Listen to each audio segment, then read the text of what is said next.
ao programa Hora do Estudo Bíblico, com o doutor e professor Lehmann Strauss. Este estudo é o resultado do tempo pessoal com o Senhor, da experiência de ministério pastoral e das conferências bíblicas do Dr. Lehmann Strauss, que nos instrui e encoraja com o ensino da Palavra de Deus. Agora com você, Hora do Estudo Bíblico, na apresentação de Aurélio Campos. Muito obrigado por incluir a Hora do Estudo Bíblico em sua agenda de hoje. É uma grande alegria e um privilégio para mim ter você ouvindo o nosso programa. Que a Palavra de Deus possa atingir o seu coração de forma especial neste dia. A minha oração é para que Deus faça deste programa uma bênção especial para você. Se foi abençoado, escreva-nos, mande-nos uma carta, um e-mail, entre em contato conosco. Isso nos encoraja a saber que você está sendo abençoado através da nossa programação. Depois devo lembrar a você que este ministério é sustentado por você, ouvinte e colaborador. Sem a sua oferta, nós não podemos continuar. Muito obrigado também por sua participação. Antes de continuarmos no nosso estudo sobre a graça de Deus, vamos orar. Senhor, muito obrigado por mais essa oportunidade que temos de estudar a Tua Palavra. Que esse estudo de hoje seja bênção na vida dos nossos ouvintes. Abençoe, Senhor, aqueles que precisam de um conforto, de um consolo, que vem sofrendo com perdas. Em especial pedimos por essas pessoas. Também por aqueles que ainda não Te conhecem, que não tiveram encontro contigo. Que o Espírito Santo possa neste dia tocar nesses corações. Oramos por todos os nossos ouvintes, acreditando que o Senhor conhece cada caso, cada situação, e responde de acordo com a sua vontade. Oramos assim, em nome do Teu Filho amado Jesus. Amém. Quando falamos da graça, estamos lidando com a graça quando ela começa na salvação e continua na santificação e vai se consumar na glorificação. A graça de Deus. A graça de Deus em grego significa um presente. Às vezes a palavra graça é usada de forma subjetiva e às vezes de forma adjetiva. Por exemplo, às vezes quando me assento para uma refeição e tenho a comida na mesa que foi cozida por minha esposa em casa, se foi pedida em um restaurante ou se alguém em casa preparou para nós, eu não sei, eu só sei que ela é um dom de Deus. A palavra graça, que é presente, é intercambiável temporariamente. Isso para mim é a graça de Deus. Se eu dou graças a Deus, também chamo de graça. Frequentemente alguém me diz graças a Deus. Assim a palavra é usada em dois sentidos. A graça de Deus. O presente de Deus para toda a humanidade. O favor imerecido da bondade de Deus. Agora vemos que a graça começa com a salvação. Um dia eu estava sentado num quarto de hotel e eu estava contemplando uma concordância e por razões espirituais comecei a passear pela Bíblia com o assunto graça tendo chegado até a letra S. Por exemplo, a graça salvadora, Efésios 2:8. Porque pela graça sois salvos por meio da fé, e não vem de vós, é dom de Deus, não vem das obras, para que ninguém se glorie. E depois vimos Tito 2:11. Porque a graça de Deus se há manifestado, trazendo salvação a todos os homens. Em Efésios 2:8 você tem a associação com a graça em Tito 2:11. Ali você tem um substantivo associado com a graça salvadora. Somos salvos pela graça e não pelas obras, longe do esforço humano, longe de qualquer coisa que o pecador possa fazer. O pecador nada pode oferecer a Deus pela salvação eterna. É um presente de Deus, a graça de Deus. Depois temos a graça que permanece. Romanos 5, versos 1 e 2. Tendo sido, pois, justificados pela fé, temos paz com Deus por nosso Senhor Jesus Cristo, pelo qual também temos entrada pela fé a esta graça, na qual estamos firmes, e nos gloriamos na presença da glória de Deus. A graça que perdura. Eu já completei 51 anos de salvo. São 51 anos de experiência como cristão. Eu já completei 51 anos e estou firme na graça. Nós estávamos falando sobre a matéria da graça que permanece quando o nosso tempo esgotou. Agora eu disse, quando concluímos o nosso programa anterior, que estas pessoas objetam os ensinos que os cristãos estão seguros em Cristo. Eu me lembro de pregar em Hawthorne, New Jersey, onde meu irmão estava frequentando por muitos anos a igreja de Hawthorne. Na conclusão de uma das mensagens, um homem me confrontou no final do culto e disse: eu sou uma exceção à sua doutrina. Ele disse: esse negócio de uma vez salvo, sempre salvo, eu não entro nessa. Eu disse: quanto tempo você já é salvo? Ele disse: 17 anos. Eu disse: tem certeza que você foi salvo? Bem, disse ele, acho que sim. Bem, disse eu, vamos ser honestos e sinceros, sim ou não? Você já pecou desde que foi salvo? Sim, disse ele. Então eu disse: quantas vezes perdeu a sua salvação? Bem, eu nunca perdi a minha salvação, mas eu tenho um amigo que perdeu.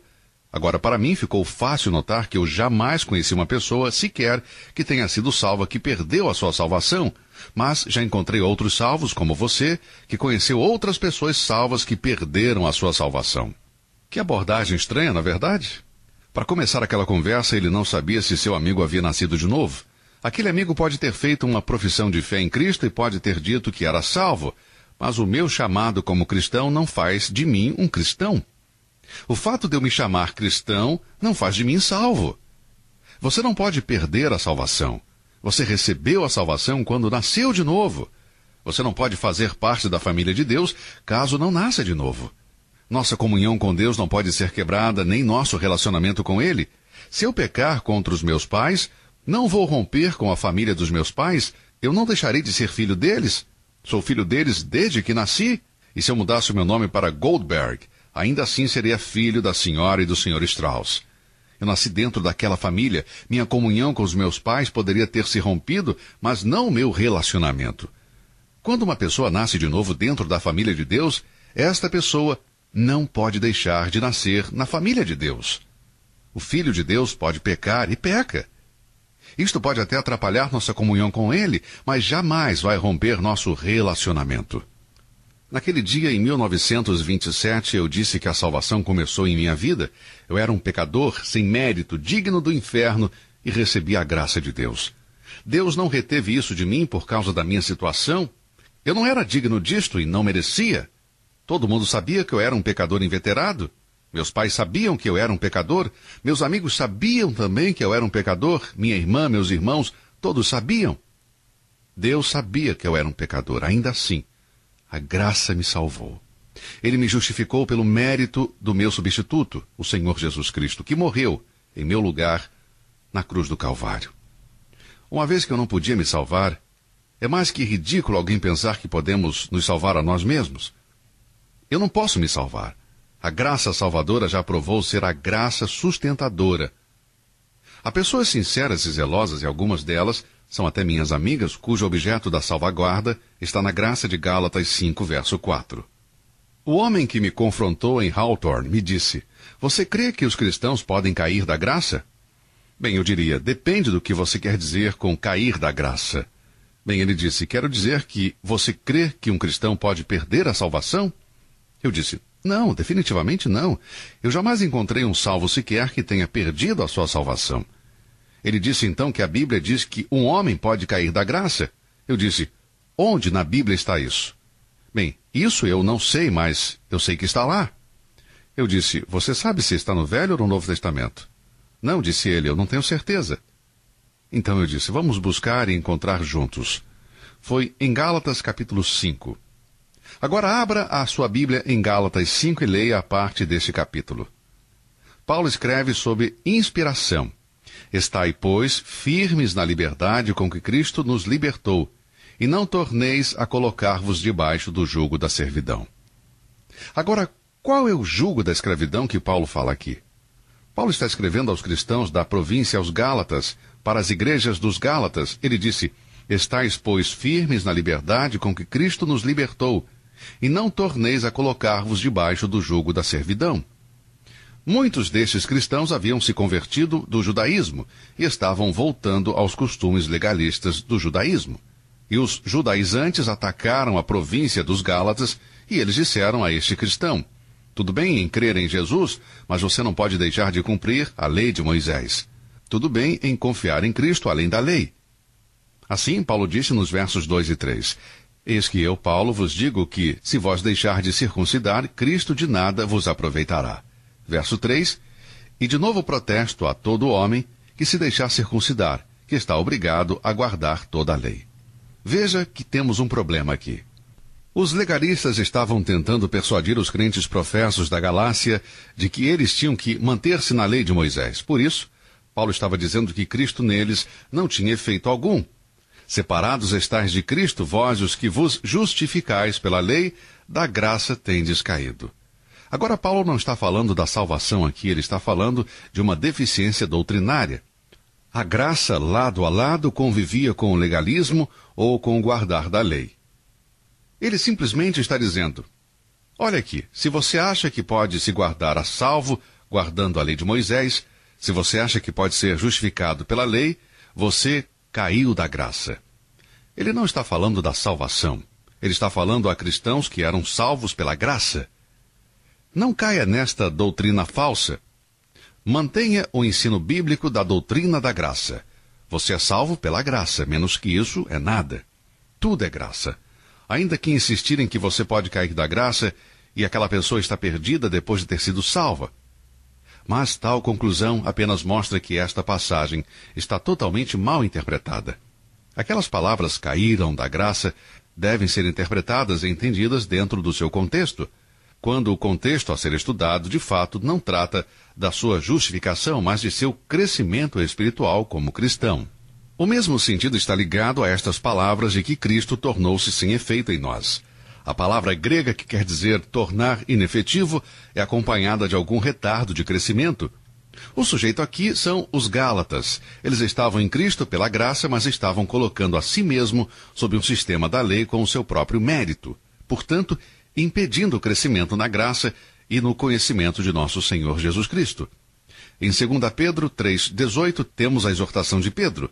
Ele nos diz para crescermos na graça e no conhecimento de nosso Senhor e Salvador Jesus Cristo. O tópico de Gálatas, capítulo 5, verso 4, é que eles já foram salvos e já tinham sido salvos pela graça, a única maneira de um pecador ser salvo. Mas eles tentavam se justificar pelo sistema da lei. À medida que eles tentavam guardar a salvação, eles estavam perdendo os benefícios completos de sua relação com Cristo.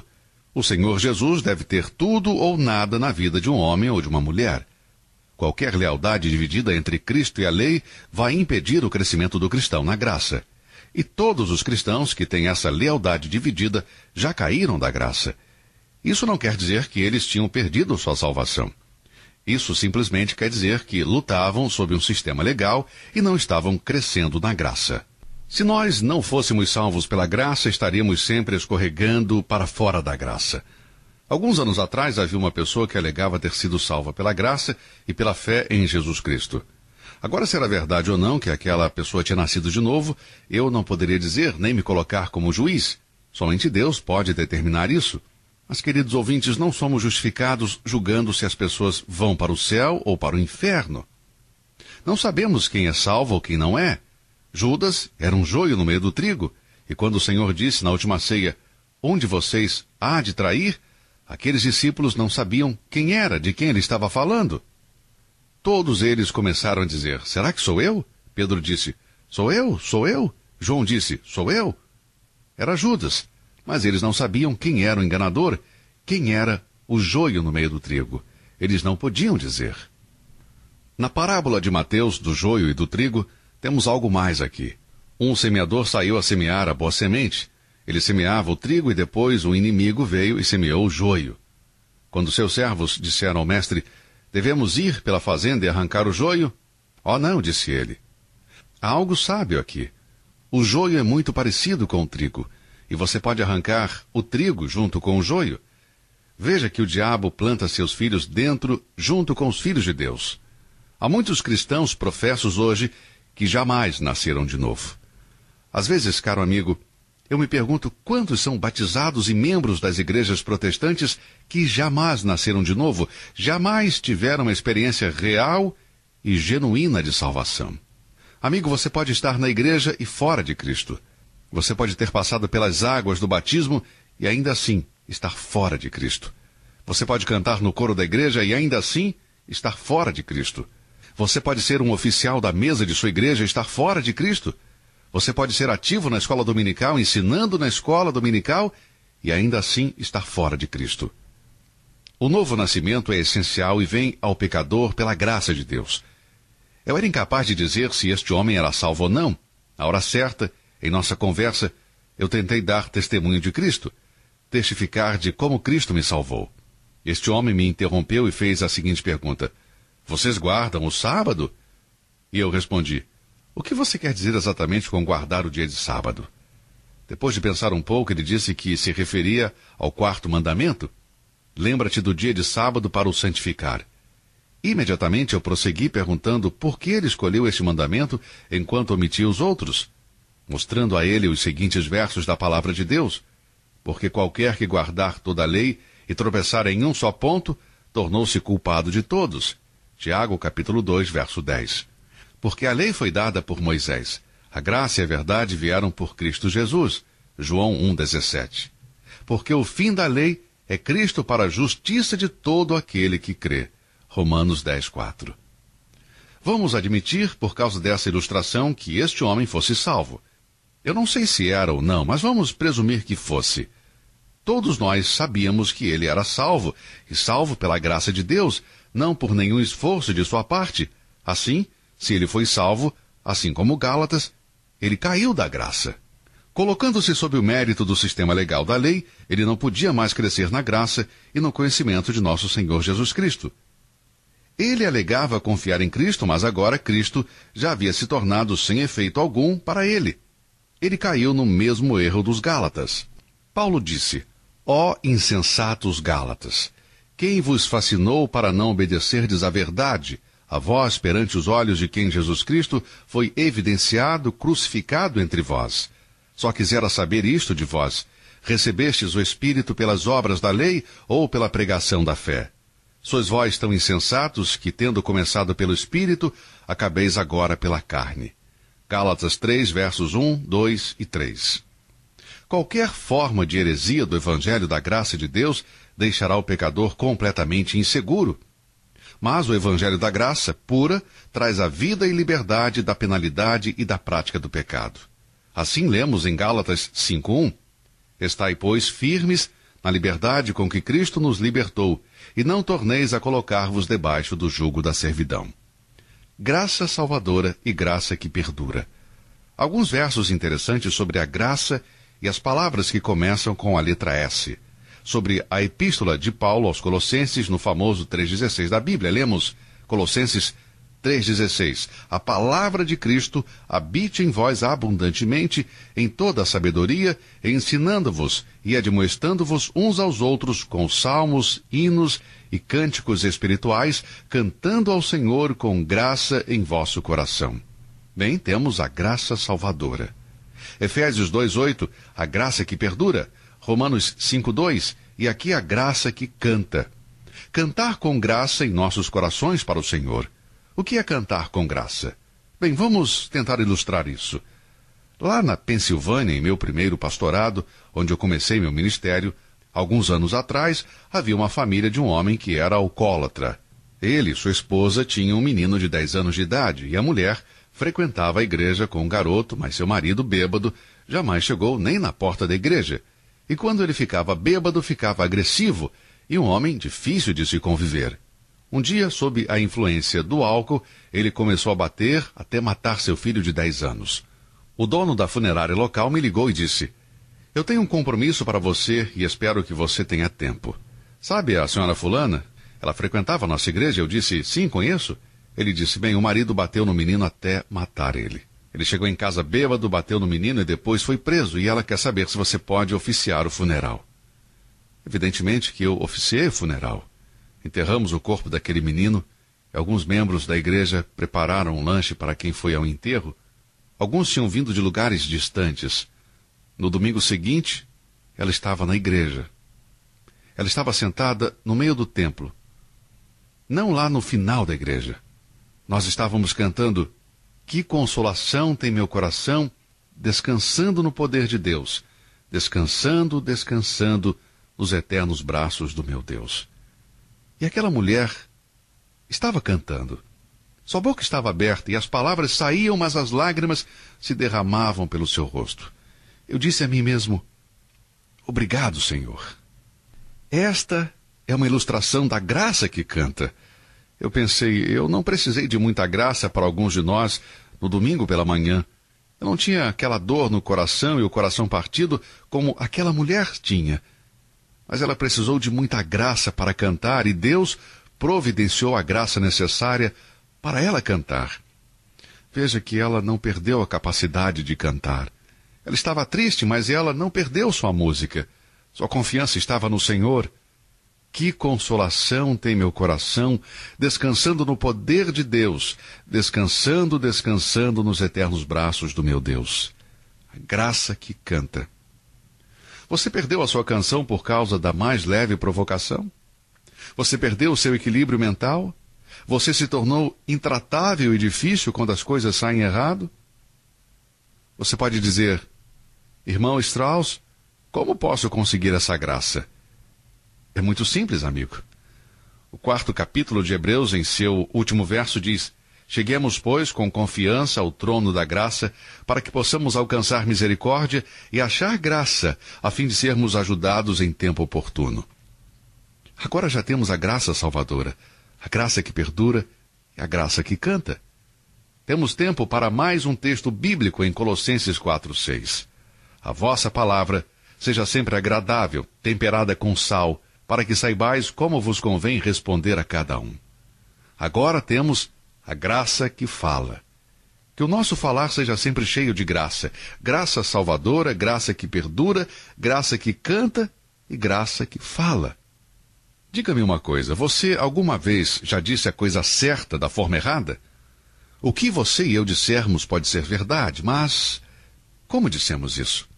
Com desprezo, com aquela amargura no espírito, mesmo que às vezes tenhamos dito a coisa certa. Precisamos da graça. A vossa palavra seja sempre agradável, temperada com sal, para que saibais como vos convém responder a cada um. Um bom controle da língua evidencia o crescimento cristão na graça. Dizer a coisa certa no momento certo é uma evidência do crescimento na graça. Você sabe como guardar a sua boca fechada quando é preciso? Eu já tive problemas nesta área em minha vida cristã, mas aprendi que crescemos na graça, e à medida que crescemos na graça temos um bom controle da língua. Nossas palavras devem ser boas e deveriam refletir uma vida cheia de afeição e preocupação pelas outras pessoas. Ao mostrarmos isso no uso das palavras, mostramos que estamos crescendo na graça. Os fofoqueiros não estão crescendo na graça. Os mentirosos também não estão crescendo na graça. Do que precisamos então? Precisamos da graça para controlar todo o nosso ser. E como conseguimos isso? Hebreus 4:16. Você simplesmente vai até Deus e pede isso a Ele. Cheguemos, pois, com confiança ao trono da graça, para que possamos alcançar misericórdia e achar graça, a fim de sermos ajudados em tempo oportuno. O que mais vemos nos ensinos de Hebreus 4:16? Ele nos ensina que você e eu podemos ter graça e precisamos da graça se formos até Deus e pedirmos. Venha hoje. Achegue-se com ousadia pedindo a Deus o que você precisa e Deus lhe dará.